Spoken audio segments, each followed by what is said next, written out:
Hi everyone, we'll wait for a few seconds before we begin the webinar.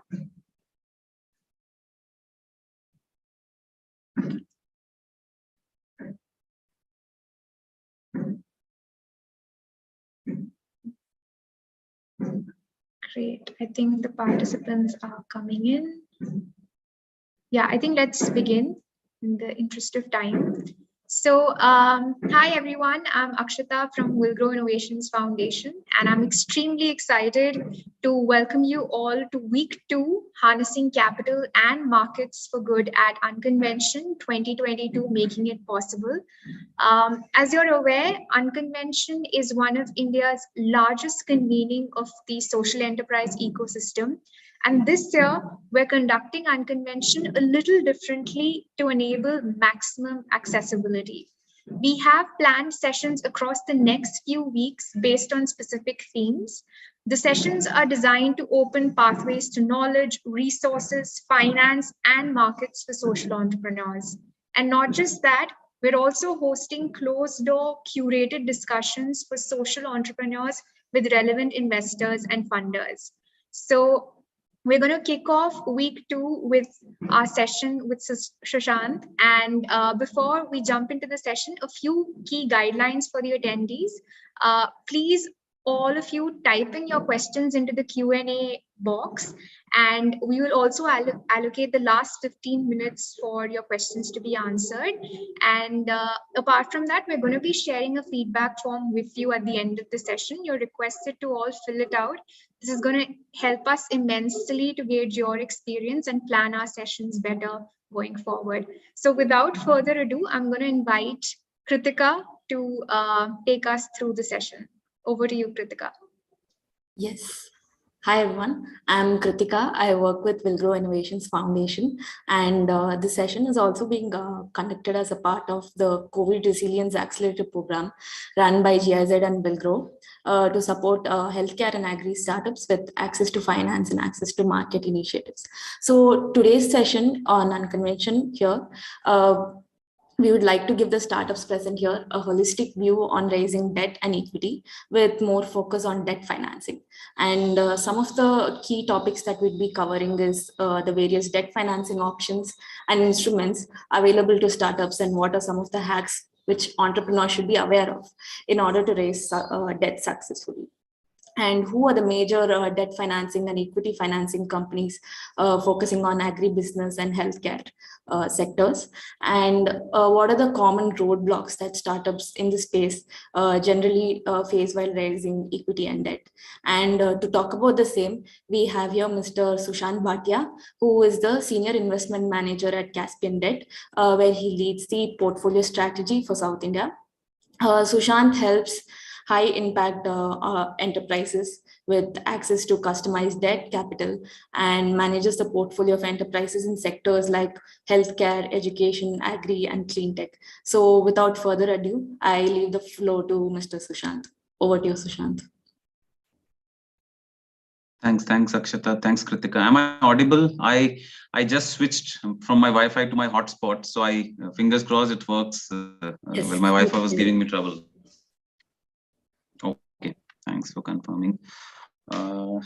So thank you everyone for joining in. First of all, what I would request is maybe take 1 or 2 minutes. If you have any specific questions around debt fundraising, because it's something that is lesser known and we talk about it on a daily basis.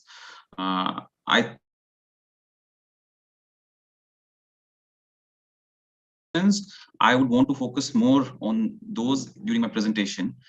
So we'll wait for a minute and feel free to add your questions to the Q&A section.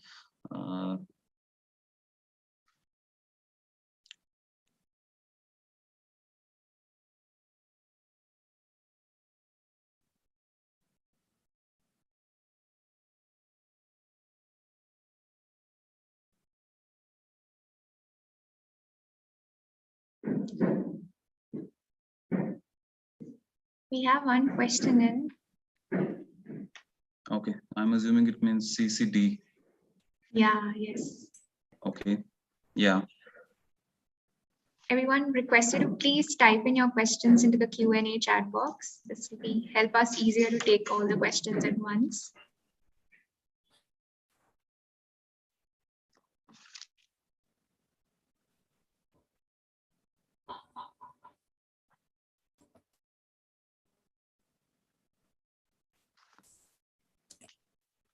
Okay, I think we should start without spending additional time. And I hope if you have additional questions, as mentioned by Kritika and Akshata, feel free to drop it in the Q&A section. And I would request Kritika to help me Yes. with these questions as and when they come.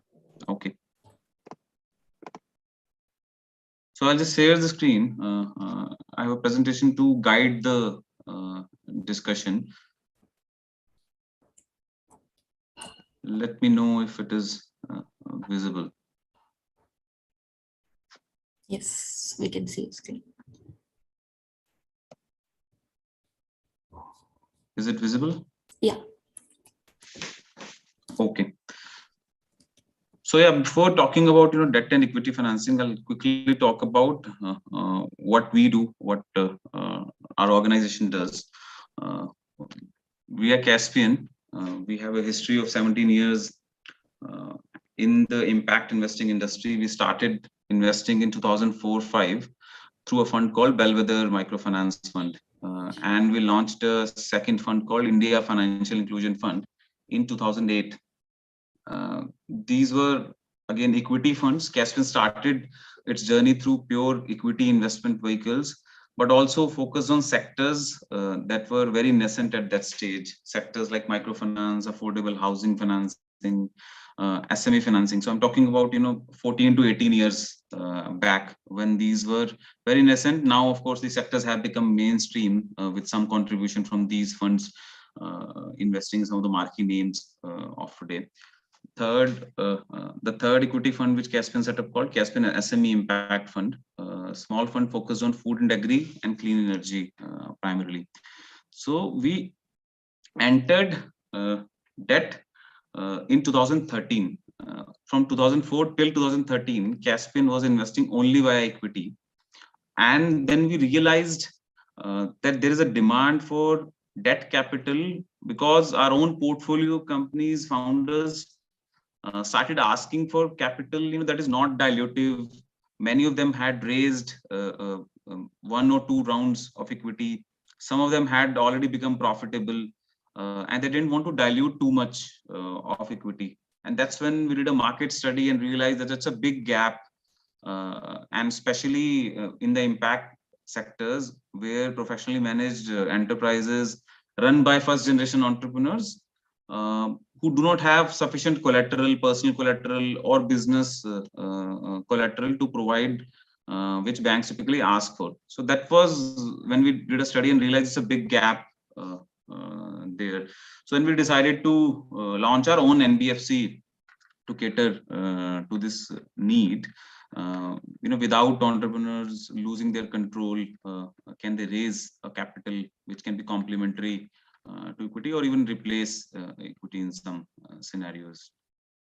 So this is we are INR 5,500 crores fund right now. In terms of disbursements, we would have disbursed close to 2,200 crores in last 8 years. And we focus on sectors, as I mentioned, social and environmental impact sectors first. Sectors like food and agri, healthcare, clean technology, education, water and sanitation, and financial inclusion. Apart from women impact lens, that's a sector agnostic lens where we focus on startups that are working towards women empowerment, either employing a significant number of women or targeting women as customers. That's another focus area for us. And we provide anywhere between INR 50 lakh up to 15 crore kind of capital, and have funded until now, as we speak, we would have funded 190 or 191. We hope to close the financial year with 200 companies, 200 startups funded just from debt. Right. So that was quick overview about Caspian and Caspian debt. Now I'll come to the topic at hand about building a financing strategy. I will not talk about grants at all. We will talk about commercial capital in this session, which is broadly of two forms. One is debt, other is equity. It really depends on the type of business that you are. For example, are you a B2B business? Are you a B2C business? Are you a product distribution business? Are you a innovative product business? Right. So type of business is one first thing on terms of kind of capital and kind of investors that you're going to attract. Stage of business. Do you already have product in the market? Do you have significant revenues? Do you have smaller revenues? Right, you're profitable yet? Have you raised any external capital? These will be stage of business where you are at. Then purpose is key. And of course, availability matters, right? What if I'm in a sector, I might be doing good as well, but the sector itself is not in the focus for investors. So availability of financing again is key. And then of course, external environment, like we saw pandemic changing things. Some businesses, some startups just got tailwinds into the environment. So that itself matters. So these are the broad parameters that should define your financing strategy, and we'll talk specifically about some of these things in next slides. So this is again a general slide in terms of funding stages, right? From bootstrapping to IPO. What kind of stages of business is it suitable for? What kind of investors should you target? And the rough kind of amount that one can target in, right? So in terms of see, loan/venture debt typically comes at a stage where companies have raised at least smaller rounds of capital and reached a revenue stage of anywhere between 1 crore to 10 crore. Different funds look at different revenue sizes, but at least 1 crore annual revenue is the requirement for any debt fund or NBFC when they look at. So this is a generic slide. Yeah, so let's discuss about why debt and how does it compare to equity as well. So equity, to keep it simply, to put it simply, equity capital should be diluted for your longer term goals, which are also unpredictable. For example, if I have to launch a new product, it's a risky proposition. I don't know whether it will succeed. How much revenue am I going to make out of it? Will the customers be buying this? Will I be able to collect money on time if they buy it? This is one example. Another is hiring. Let's say you want to hire key people, CXOs. You don't know whether they'll be able to deliver what they promise, right? So then it's a high risk. So basically, whatever moonshot goals that you have for the business, equity is an ideal capital for that. And debt should be utilized for what I call PIG goals, PIG, predictable income generation. Wherever you have predictable income generation, you should think about debt. What are these predictable income generations? For example, let's say you have receivables outstanding in the market. You've already served the customers. You just have to collect. And B2B businesses always, without exception, they will have some credit period from 5 days to 90 days or even 120 days. But these are predictable expenses. You can collect them. So to fulfill the gap, debt is ideal. Other example is, if you might have orders at hand. Let's say you have orders at hand, but you need some capital to basically deliver the products, right? Because you already have orders, you have visibility of revenue. You should think about debt. Another example can be, let's say, capex. let's say you're into a healthcare business, you're a chain of pathology laboratories. You already have 2 labs and you want to expand third lab. Your 2 labs are proven. They are generating cash flows and they are also profitable. When you decide to launch or expand, you can now look at that because you've established the business model. It has become lower risk than equity. You should think about raising debt. These are predictable income generation examples, basically. And of course, there are multiple reasons. Apart from, of course, debt gives you access to money. That's the first reason to fulfill your goals, fulfill your income generation activities. You retain more control, right? And this really matters, more in early stage, because if you dilute too much very early, then you have a chance and you become a minor shareholder after 3 or 4 rounds, and then the mission also may get diluted wherever you started with. If you don't get like-minded investors as well, that helps you manage that control, because you don't need to dilute equity, and it is always cheaper than equity. You should always calculate XIRR. Simply speaking, you should basically check with the expected returns that any investor, be it equity or debt, expects from you, and the timeline, right? Plot it in Excel along with dates and cash flows, and you get the XIRR. Simplest way to calculate the cost of capital. It brings discipline. The companies we have funded, many companies have taken up debt capital for the first time. Equity, the advantage with equity is because you are utilizing it for high risk goals, you don't have a timeline fixed to return that capital. There is no monthly or annual timeline to return capital, apart from the agreed timeline of, let's say, 3 years, 4 years, 5 years, to provide exit to that investor. But there is no monthly return expected. There is no quarterly return expected. There is no annual return expected fixed. Debt requires that. Debt requires monthly, quarterly, half yearly, annually kind of repayments from the company. So it really brings in discipline, which ultimately we have seen the incoming investors get influenced by, because if a company has already proven that they can return capital, then they are, of course, very positive on the company. Builds credit history. In India, banks look at a long history of profitability, at least 3 years of profitability, when they are doing loans more than 1 crore.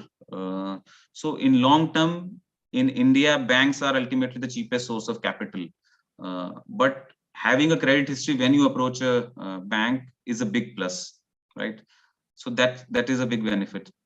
Of course, as I mentioned, cash cushion. Investors, of course, return on equity is amplified by debt, and you get a better valuation because you utilize debt to grow to a certain level. Let's say you were doing 20 lakh per month kind of revenue. You utilize debt, you reach 50 lakh per month kind of revenue, and then you raise the next round. You basically get a better valuation from on the company. And yeah, so some of the businesses now, of course, India is going through a kind of funding wave, and all of us read about unicorns, minicons, and all kind of cons. But not all businesses should be funded by venture capital. They're all not suitable for venture capital. That should not be the only route. So this can be an alternate route to build a business sustainably. The growth rates might be lesser, but you can definitely build a sustainable business which will find value in the market, right? When to raise debt. So this was why to raise debt. What is the ideal time to raise debt? So these are thumb rules. Again, it will vary for different startups in different sectors.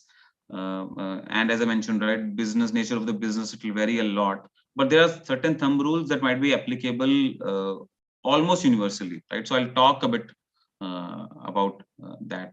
If you're a loss-making enterprise, right?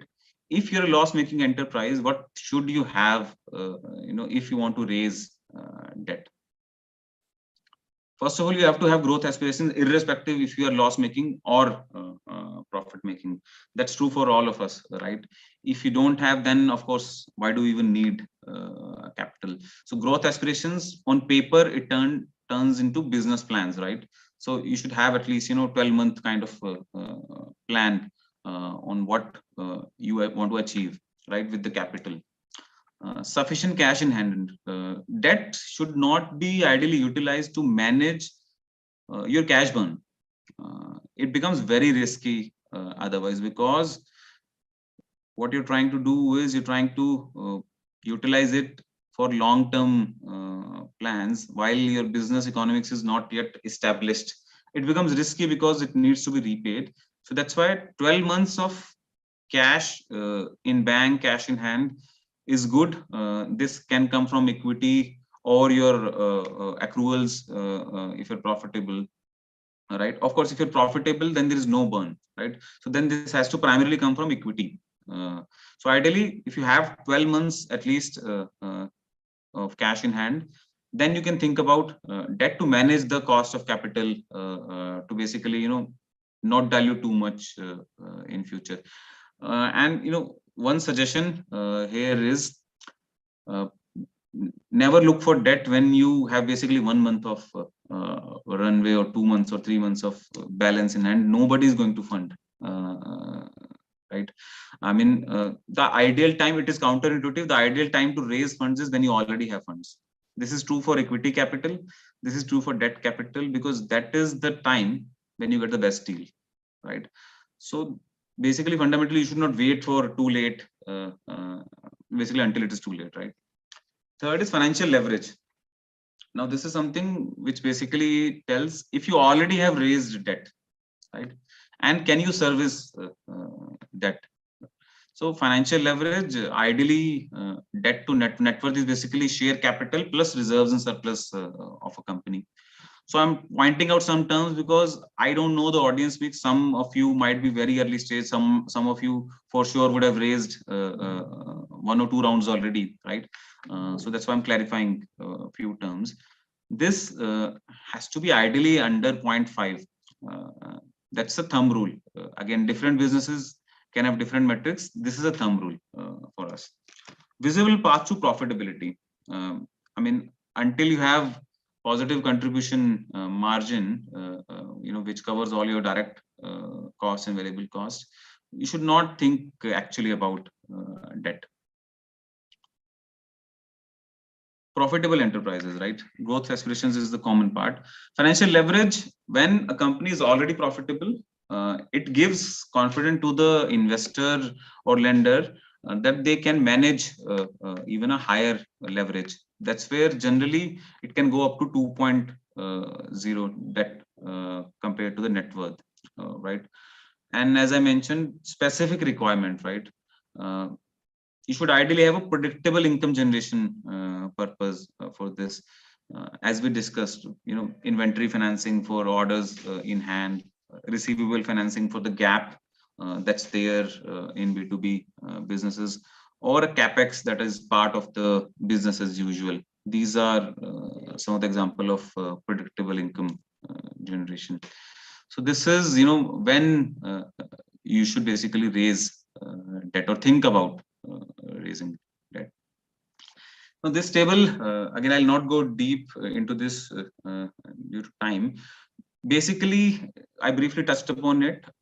This is a comparison of when you raise pure equity. So the left-hand side is pure equity for your startup, for your business, right? And the right-hand side is when you raise equity plus debt.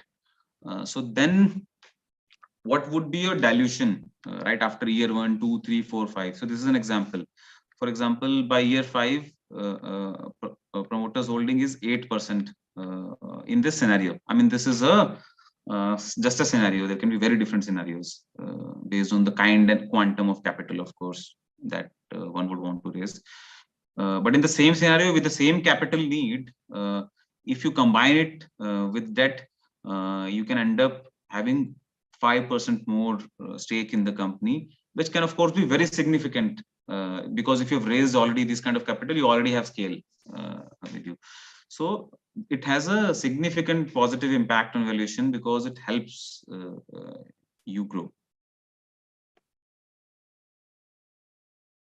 By the way, Kritika, please confirm if I'm audible and not going on a monologue. Yes, you're audible. Okay. Yeah.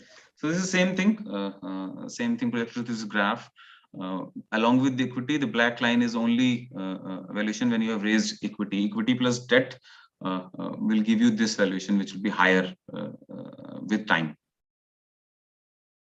Yeah, again, this is important because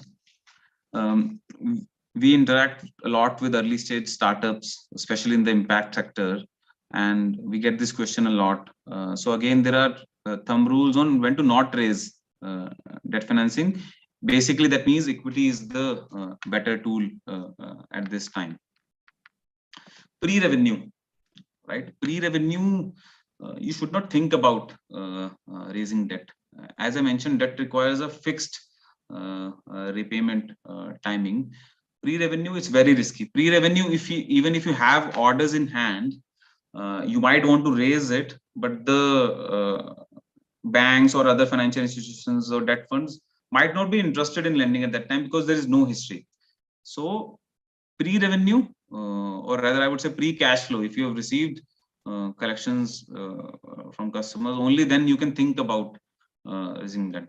Unit economics, I mean, if you have gross margins that are still negative and you are kind of under R&D, you are still stabilizing economics, it is not the right time. Equity capital is the perfect timing for this because you are still in a high risk zone, the business.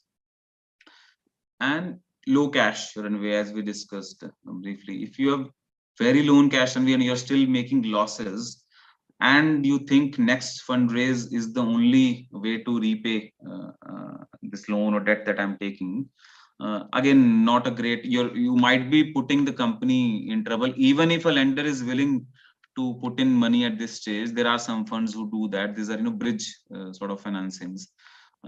You should not take up this. That's my view based on my experience of, dealing with startups for last 6 to 7 years. High financial leverage. If you already have too much debt, it can suffocate the business because a lot of cash outflow will go in managing the repayment. So you have to have a balance, as we talked about, debt to net worth, right? In profitable companies under 2, and in loss-making companies ideally under 0.5, right? And of course, last is a great scenario. If you already have sufficient cash flows from operations to fund your growth aspirations, I mean, where is the need to raise external capital, very well bootstrap it and take it to next level? Yeah, these are some practical things I'll talk about, where to raise debt from in terms of financial institution universe in India specifically. Banks have to be your first port of call. I mean, until you go to a bank and talk to a bank, you should not look at anybody else if you have decided that you want to evaluate debt funding, because in India, apart from your parents, banks are the cheapest source of capital, right? Nobody can give cheaper loans than banks, because of course they borrow from RBI and they have public deposits to cater to. The harsh truth about that is banks will always ask for collateral, and they would, when they say collateral, they mean basically fixed assets. You have to have a personal property or a business property that can be mortgaged. But Government of India had come up with an excellent scheme called CGTMSE, which definitely some of you would have taken even benefit of, right? This is credit guaranteed trust for micro and small enterprises. Basically, government told banks, you should lend to the startups and small enterprises, and we will guarantee the loans to you. So banks started to lend, and they have been last few years where banks are actively doing this. The limits are up to 2 crore, but in our experience, what we have seen is they generally go up to 1 crore, and services businesses still struggle because banks are still risk averse. And beyond 2 crore, again, it will be a big pain to get limit enhancement. That's the flip side of getting a loan from CGTMSC. Increase in limit after that is really tough. Banks, because they still ask for collateral.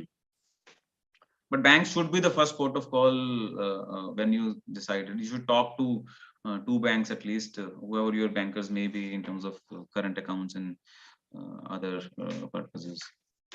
NBFCs. So there are, these fintech lenders that are there in the market who do small ticket borrowing. When I say small ticket, it is basically defined anywhere between, let's say, 5 lakh to 50 lakh, that kind of ticket sizes. And they can disburse it in within 15-20 days of application. So they are a good source for a quick but small ticket funding. Their cost varies from 18% to 22%. And impact sector, within, let's say, agri sector and healthcare sector, there are these names that I mentioned, right? Ananya, Caspian Debt, Seekers, Grameen Capital, Samunnati, UCIC. They are the main names that provide. Another name which I forgot to mention is Yunus Social Business. They also provide smaller ticket funding to startups in certain sectors, and they focus also agri and health. So for example, climate also, because we talked about, unfortunately, there are not many funds who are focused on climate funding as of now. I mean, sure, there's a lot of buzz, but in terms of capital flowing in dedicatedly for climate focused startups, it's not much. Even in terms of equity capital, there are, for example, someone like Bloom Ventures, who is a mainstream sector agnostic investors, but have done a lot in clean energy and climate change investments. Small investments, they've done many. SBI NEE fund is again one fund which focuses on this sector. But unfortunately, there are not too many names that are there in terms of equity. Seekers, for example, is a specific lender who focus on climate, while someone like Ananya focuses on agri and financial inclusion a lot, and they recently started looking at healthcare also. And Caspian, I talked about, we are in terms of within social and environmental sector, except waste management, which is sort of a negative sector. A condition has been put by one of our investors. Except waste management, I mean, we consider waste to value and waste to energy startups, but purely waste management we don't. But all other sectors we consider. Debt funds, again, these are debt funds not focused on impact sectors, but they have companies that might be into clean energy, agri, healthcare, or water and sanitation sector, but they are open to only startups who have raised at least a Series A, generally Series B. That kind of ticket size is what they focus on. But if you've not raised an institutional venture capital round, they might not be interested. That's not part of their business model. Right. So quickly, in terms of collateral-free lenders, right? The names I've given, except banks, they're all collateral-free lenders. They will not ask you external mortgage, right? What do they look at while lending? Because banks typically consider it very high risk lending. Then what do they look at? Business model and potential, right? That's one common thing between equity investor and debt. They'll be looking at future business growth and potential that the model holds. Internal controls. Do you have operational and financial controls established within the company by way of hiring right people, by way of setting up processes, right? And these can be, these are some of the things which, if you are approaching, let's say, these lenders who are NBFCs mentioned in impact sectors, if you talk about this, and you are basically putting yourself positively, and the funds also, lenders also really appreciate that. So this is one of those hacks, right? Financial performance, of course, P&L and balance sheet, and then transparency. Are you transparently sharing information, or are you reluctant there? I mean, that's again a make or break sort of step. Professional team, yeah. So generally, because including Caspian Debt and other, they are looking at the company. Ideally, it should not be family owned and family managed at this stage. There should be professionals hired externally with the relevant experience, who can scale the business in different functions. And board, if you have independent nominees on the board, again, it's a big positive.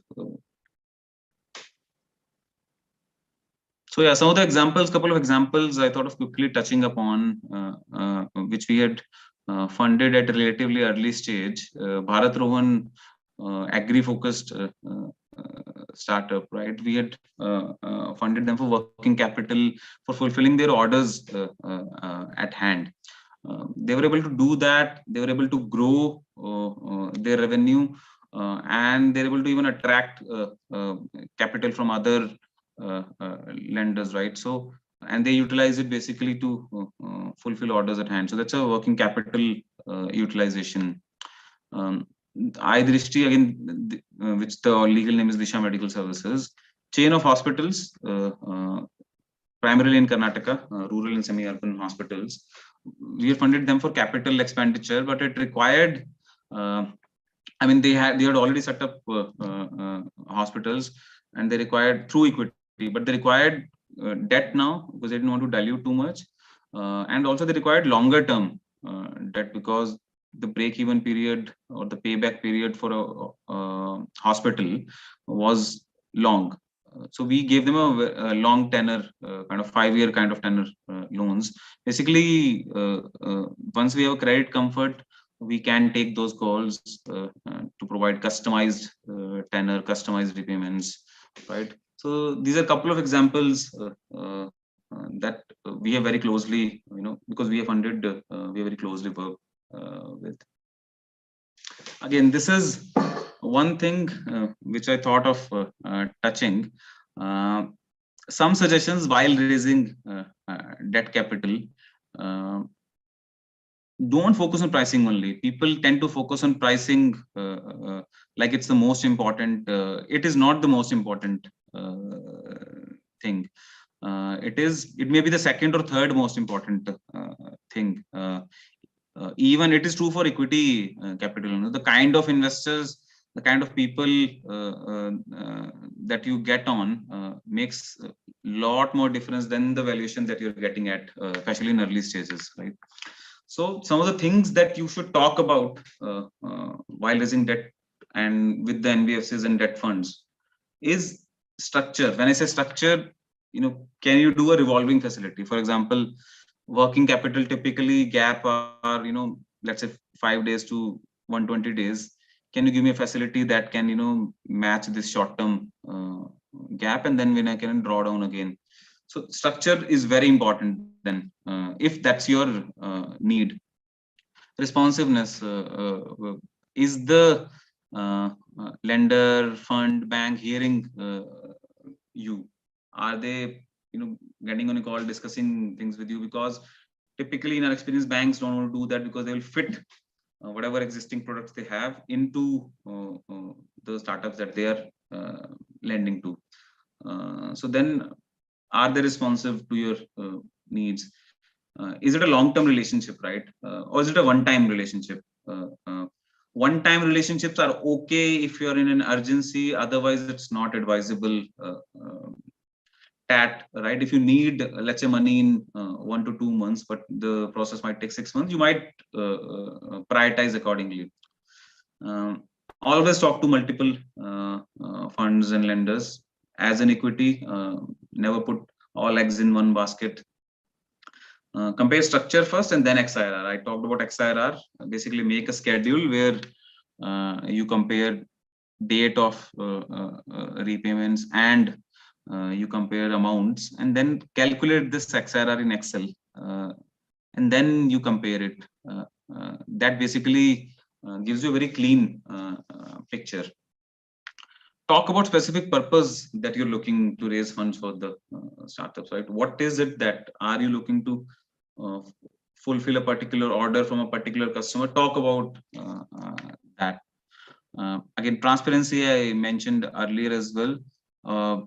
The more you're transparent, the more comfort the funds will get, because ultimately they are relying on the business and the team. They're not relying on a mortgaged asset to be funded. Last is, if you already have some internal controls established, if you already have an internal audit, for example, a team or a person doing operational and financial audit, highlight it. If you have a independent director or committees on board, highlight it. Big plus. This might not come in discussion. Not all lenders talk about it. You can highlight it. This again a big positive that is considered while raising debt. Yep. Finally, not every business needs funding, right? You should not be in a hurry. If some investor or a lender is not fitting into your criteria, or if your business is not matching their expectation, I mean, you may want to relook at your business model if you have talked to multiple investors, right? Because not every business should be funded externally, both from debt and equity, right? And because it's just only one success indicator, you can decide to become profitable and sustainable, and ask customers to pay for it, right? Nobody is better than customer. Equity, debt, grant, right? Nothing compares to customers paying you upfront. Again, in terms of sector, stage, different type of investors also really keep changing. Pandemic was one example. Many funds, investors changed their focus, right? So basically, be updated on the sector, which kind of capital providers are there at this point of time, not 3 years ago, right? Or not 2 years ago. Things are changing very rapidly in this current uncertain world. Trade-offs, amount versus condition, speed versus cost. What kind of priority do you have, right? And read fine print of term sheets, right? As I was mentioning, cost is not the only thing. Both in equity and debt, look at other structures and clauses that can benefit you. And managing financing, of course, once you raise it, you have to manage it, and with the purpose defined. For example, we have seen many startups who have raised bigger rounds than required, but end up also burning faster. Unfortunately, that's the practical part of it. The lesser amount you raise, the better you manage it. That's it. Right. Thank you so much, Sushant. We'll now open the floor for Q&A round. And meanwhile, all of you can drop your questions in the Q&A section. And meanwhile, I'll take up a few questions we've already received. So one question that we've got is, equity investment typically comes with some degree of guidance from investors. And historically speaking, even banks also guide businesses. So does venture debt also involve some degree of mentoring and guidance? Yeah, okay.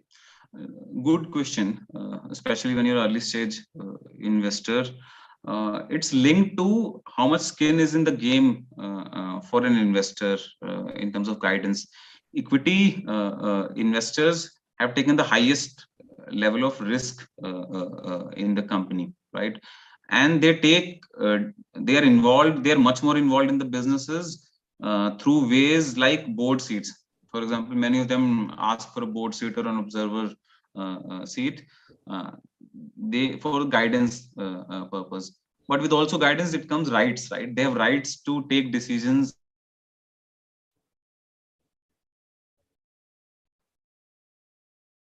So that's the flip side. Banks, unfortunately, we have not seen banks. Sorry, am I audible? Because I got a notification that your internet connection is unstable. Yeah, you're audible now, but for a bit before you were frozen.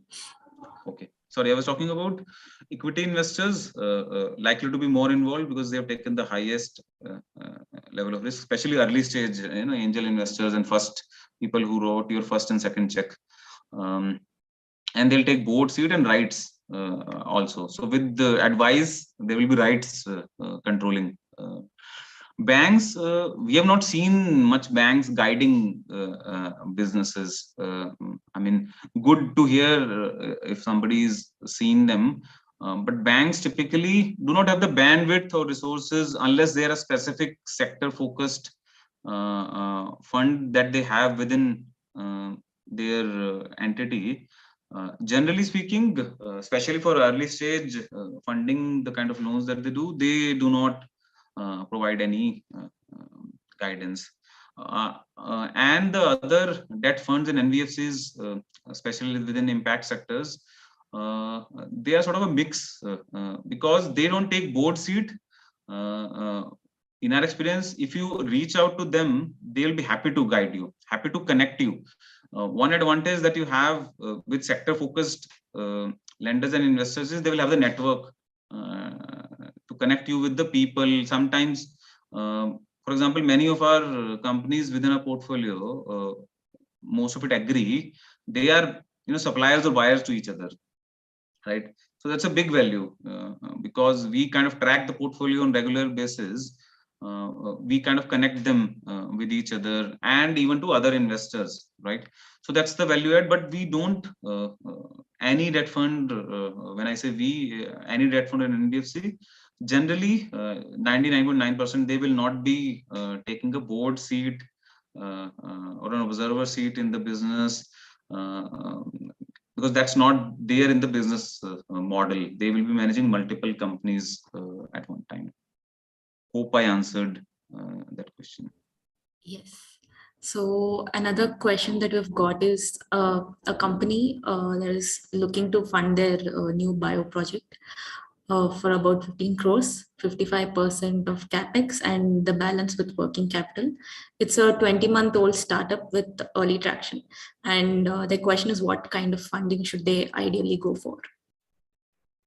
Yeah, so if you already have some traction plus capital, both, I mean, there is some equity capital either put in by the founders or raised through external angels and institutional investors, then you may look at debt partly for this project financing. Look at people who do project financing of this ticket size.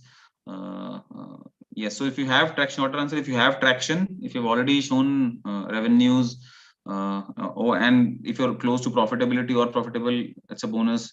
Then lenders will have even more confidence. And if you have raised some equity, it's a good time to raise part debt. At least if you have 15 crore requirement, you might decide to fund it, let's say 1/3 through debt, or try to, and 2/3 from remaining equity or customer advances.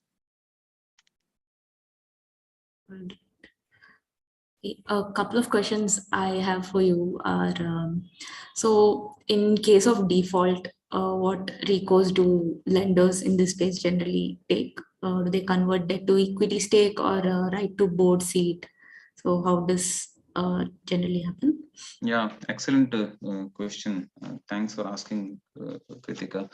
So typically, let's talk about banks. I'll talk about all lenders. Banks, because they have access to mortgage. If they have given a mortgage, bank loan, they will be forced to liquidate that mortgage if the borrowing entity is unable to pay them back, or if they turn a non-performing asset, right, after a certain period. There is no immediate action taken, right? There is enough breathing space provided by banks, but they will ultimately do that. On the other hand, entities like the impact focused financial institutions and NBFCs I talked about, right? Yeah. Because they don't take collateral, there is no such land or mortgage to be liquidated, right? What they have is they have rights over companies' assets. So let's say if you have inventory lying, if you have warehouses or any assets, right, they will have the right to liquidate and sell it off, right? If it is funded for capex, let's say I was giving an example of setting up a hospital or diagnostic lab, they will have the right on those assets. So no external assets, but company assets, they'll have the right. But again, this is a worst case scenario. To give you an example, we amongst the 190 plus companies that we have funded, we have done this in what, 3 or 4 scenarios. So why it happens is because we kind of adjust risk upfront. We evaluate companies thoroughly because we don't rely on security. Those are the risks we don't take, right? That's why the reason is of low NPAs. Yes. And so are there any other, because Q&A I saw there are some comments in chat. So yeah, somebody had asked initially about CCD opinion. So yeah, CCD is practically quasi-equity. CCD, in terms of legal structure, it is treated as debt because these are debentures. Debentures are also practically very similar to loans. They are just a different instrument. But they are practically quasi-equity, and they are a good way to raise capital if you don't want to finalize equity value right now. Let's say you're sitting today and you realize it is too early to finalize a valuation right now. Your investors also believe that. If both parties believe that currently it is too early for us to finalize an equity valuation, then compulsory convertible debentures are a good way to raise capital, because it will be linked to future equity rounds, and they'll be taking some discount over that round to get a better price because they took an earlier risk. Of course, you should look at if there is a coupon rate that requires repayment. Ideally, in a compulsory convertible debentures, it should not require coupon repayments because for all practical purpose, it is quasi equity. And to add on to that question, how does discounting work in CCD? Yeah, so it will be linked. There will be a floor valuation and a ceiling valuation. First of all, both investors and the startup will have to agree that worst case this will be the valuation irrespective of discount. That will be agreed. Let's say 50 crore is the valuation for these debentures, irrespective of what happens in future. Maximum valuation also will be capped. Let's say up to 200 crore. Once this range is identified, then discount is basically linked to the timeline. Let's say the startup end up raising next round in 10 months or 12 months. So typically discounts are linked to a monthly period. If you end up raising very early, the next round, you basically end up giving minimal discount to the CCD subscriber. Or if you, and the vice versa, of course, if you end up raising it too late, then they get basically the floor valuation also might kick in, and they get a cheaper share valuation. So yeah. And another question that we've got is, when deciding how much debt to take on for scaling operations, in addition to CapEx, what is the duration of working capital that can be reasonably added to the ask? Okay, so this is very specific question, because each company has a very different cycle. Each project has a very different cycle of funding, right? Again, if the requirement of working capital is very short term, uh, then ideally a revolving facility, you have a limit. Let's say you get a 1 crore or 2 crore limit, but you may not utilize it immediately. You might want to utilize it 3 months or 6 months later when that time arrives of cash flow mismatch. That may be ideal. But if it is a project that is supposed to be delivered over, let's say, next 2 or 3 years, uh, a term loan might be better with custom repayments, right? That's another advantage with venture debt or the NBFCs in impact sectors of funding. They can customize repayment schedules based on cash flow mismatches. For example, they can provide some moratorium for some months where there will be no principal repayment needed. So we also do it quite a lot once we realize that it's a mutual fit, then we do customization in terms of cash flows. And another question that we've got is, are there any special investors for biodegradable project?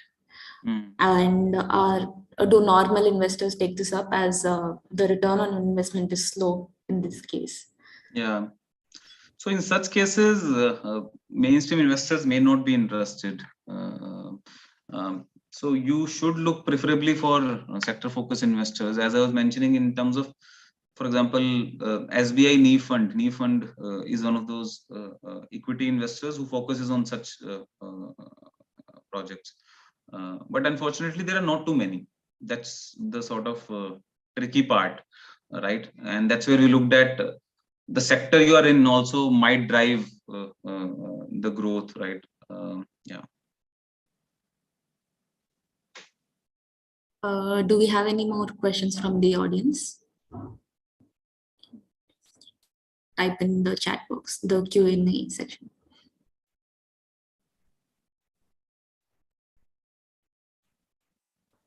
By the way, I wish I could hear people, because this one-way communication sometimes gets a little tricky. Yeah, we can actually ask people to raise their hands and allow them to ask their questions as well. So if anyone's interested, please feel free to raise your hand and ask questions. Okay, I think we're already at the end of our schedule. Anyways, we can take one last question if there is any. Yeah, I think there's Miss Chalasani has raised. I'm just gonna unmute. Yeah. Please go ahead.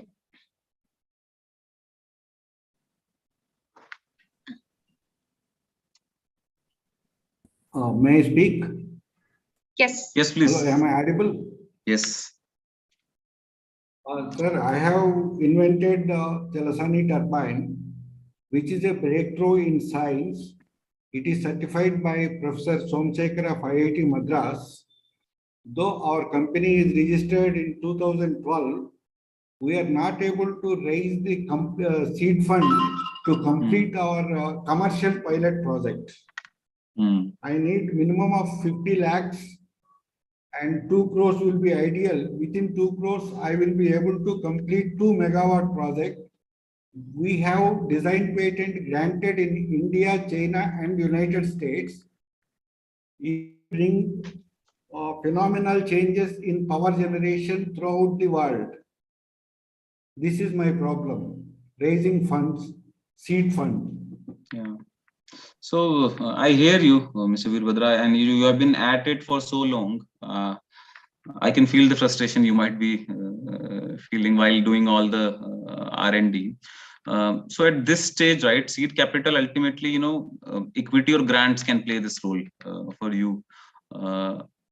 You should not ideally, look at debt, equity and grants. Especially, you should look at the sector you are in. If there are any government grants, if you've not yet explored, maybe you should reach out to Wilgrow, because they also incubate startups in sectors like this, or other incubators. That would be the ideal way, because it's like a new project and pilot that you want to execute.